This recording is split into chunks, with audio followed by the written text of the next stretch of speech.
కోట్లు గాడిద పాలు, 100 కోట్లు గాడిద పాలు. ఒక్కో గాడిదను 1,50,000కు అమ్మిన డాంకీ ఏంటది? డాంకీ ప్యాలెసా? Donkey palace. లీటర్ పాలు 1,600కు కొంటామని ఆశ పెట్టిన సంస్థ 400 మంది రైతుల నుంచి భారీగా వసూళ్లు. 3 నెలలు పైసలిచ్చి పరార్. తెలంగాణ సహా 4 రాష్ట్రాల్లో మోసాలు. లిబోమంటున్న బాధితులు. ఏదైనా ఎంఓయూ ఉంటుంది కదా ఫ్రెండ్స్, ఎంఓయూ ఇట్లాంటివి ఉంటాయి కదా, మీరు చూసుకోవాలి ఫ్రెండ్స్, కొన్ని టెస్టిమోనీలు తీసుకోవాలా. అసలు నిజంగా చెప్తున్నా కదా పాపం. ఢిల్లీలో వశపడతలే, రోజు రోజుకు పెరుగుతున్న పొల్యూషన్. వరుసగా 3వ రోజు ఏమంటారు, కనబడదు అయ్యా నాకు ఇక్కడికి. వరుసగా 3వ రోజు సివియర్ కేటగిరీలోనే గాలి నాణ్యత. పిల్లలు, వృద్ధులు, శ్వాసకోశ సమస్యలను పేషెంట్లపై తీవ్ర ప్రభావం. స్టేజ్ 3 అంశాల అమల్లోకి. ప్రైమరీ స్కూళ్ళు బంద్.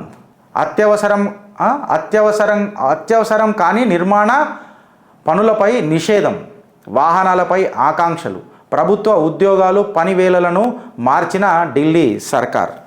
ఇప్పుడు చిత్రగుప్తు చెప్పింది నిజమైంది కదా, 43% కన్స్ట్రక్షన్ ఇండస్ట్రీ నుంచి పొల్యూషన్ వస్తుంది.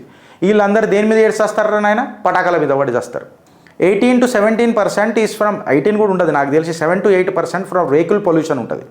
23% or to that matter 28% or 25 to 35% దీని మీద ఉన్నది. దేని మీద? మన ఈ అగ్రికల్చర్ ప్రొడ్యూస్ని కాలబెడతారు చూడు, ఫామ్ కింద గడ్డిని గిట్లా ఎక్సెట్రా పంటలు అనేది. నేను అగ్రికల్చరిస్ట్ని కాదు, సో నాకు అదంతా ఐడియా లేదు. మా శ్రీధర్ అని ఉంటే కరెక్ట్గా చెప్పేటోడు. సో దాన్ని కాలనీకి ఆల్మోస్ట్ 23 to 25% దాని అవుతుందట. మీకు ఆల్రెడీ ఒక రోజు మేము గ్రాఫ్ పెట్టినాం, ఒకసారి లింకు మా వాడు డిస్క్రిప్షన్లో పెట్టమంటే పెడతాడు. జై అది పెట్ట పుట్ల కొద్దీ సన్నొడ్లు, మార్కెట్కు పోటెత్తనున్న ధాన్యం. పోయినేడాది 25 లక్షల ఎకరాల, ఈసారి 40 లక్షల ఎకరాలు. ఇప్పటిదాకా సన్నలు, దొడ్డువడ్లు కలిపి 10.80 లక్షల టన్నుల కొన్న ప్రభుత్వం. రైతులకు ఇప్పటిదాకా 622 కోట్లు చెల్లింపు. బోనస్ కింద 115 కోట్లు. పోయినేడు ఈ టైం వరకు 9.35 లక్షల టన్నులు కొనుగోలు చేసిన గత సర్కార్. 500 బోనస్తో భారీగా పెరిగిన సన్నల సాగు. ఇప్పుడు ఇది కొన్నరా లేదా ఆఖరికి? పోయినేడాది ఇంత అయింది. ఇప్పటిదాకా సన్నలు, దొడ్లు కలిపి ఇంత టన్నులు కొన్న ప్రభుత్వం. కొన్నది ఎంతవరకు కొన్నది? పండించిర్రు ఎంత? లక్షల టన్నులు. వాళ్ళ మీదనేమో ఎకరాలలో ఇచ్చిర్రు. మెజర్మెంట్ చూడు నువ్వు. 40 లక్షల ఎకరాలల్లా ఎంత వండింది? ఎందుకంటే మీరు కొన్నదేమో 10 లక్షల టన్నులు అని చెప్తున్నారు. మళ్ళీ 40 లక్షల ఎకరాలలో ఎన్ని టన్నులు అన్నదన్నది తెలియాలి కదా కంపారిజన్ చేయాలంటే. ఆడనేమో 40 లక్షల ఎకరాలని అంటావు, ఈడనేమో 10 లక్షల టన్నులు అంటావు.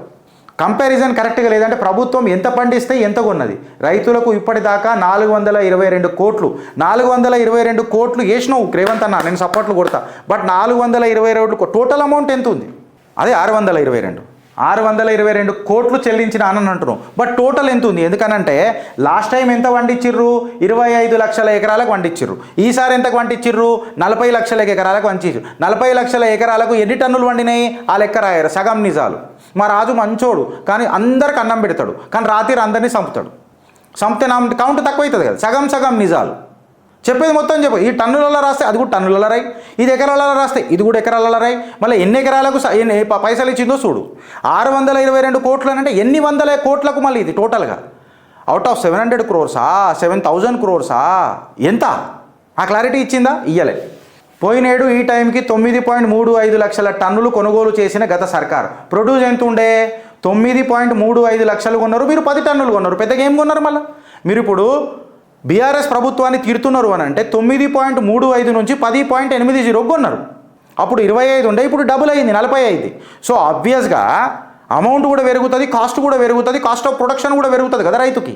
నువ్వు రైతు భరోసా చక్కగా ఇస్తలేవు, రైతు రుణమాఫీ అందరికీ ఇయ్యలే, కండిషన్స్ అప్లై అని అన్నావు. ఇప్పుడు ఈడనేమో ఎకరాలలో డేటా చెప్తున్నావు, టన్నులలో పైసలు ఇచ్చినా అని అంటున్నావు. టోటల్ అమౌంట్ ఎంత ఉన్నది, నువ్వు ఎంత ఇచ్చినావు అనేది హెడ్డింగ్లో అయితే లేకపోయా. సెకండ్ పేజీలోకి పోదాం ఒకసారి. సరే ఇచ్చిర్రేమో అది కూడా చూద్దాం. టోటల్ ఇచ్చిర్రా ఉంటే ఈసారి 61%. ఎకరాల తొడ్లయితే ఈసారి ఇంత. సాగునీరు కొనుగోలులో డేటా కంప్లీట్గా ఏమి ఇవ్వలే. 7,500 సెంటర్లనన్ను 9 లక్షలను అదే డేటాని తిప్పి రాసిరు మళ్ళీ. అదే డేటాని తిప్పి రాసిరు. యాక్చువల్గా ఏమైనా ఉన్నాయా? సేమ్ గాడిద పాల లెక్కనే ఉన్నది డేటా. సేమ్ గాడిద పాల లెక్కనే ఉన్నది డేటా. ఇప్పుడు నా ప్రాబ్లం ఏందనంటే భారతీయ జనతా పార్టీ ఆ నలుగురిని అడుగుతున్నా రైతు రుణమాఫీ మీద నన్ను మాట్లాడినరా? కేవలం రాజకీయ రుణమాఫీ మీద మాట్లాడతారు. ఒక ఎంపీ సీటు కోసం ఆనాడు కొట్లాడిర్రు, ఇప్పుడు టీచర్ ఎమ్మెల్సీ కోసం కొట్లాడుతారు. అదేదో కొత్త ఛానల్ పెట్టిర్రు, పిలువకున్నా మనోళ్ళు పోయి ఇంటర్వ్యూలు ఇస్తారు. ఛానల్ చెప్తారట. నిజాలు చెప్పే ఛానల్కి సపోర్ట్ చేద్దాం ఆ ఫ్రెండ్స్, లేకపోతే ఏం చేద్దాం?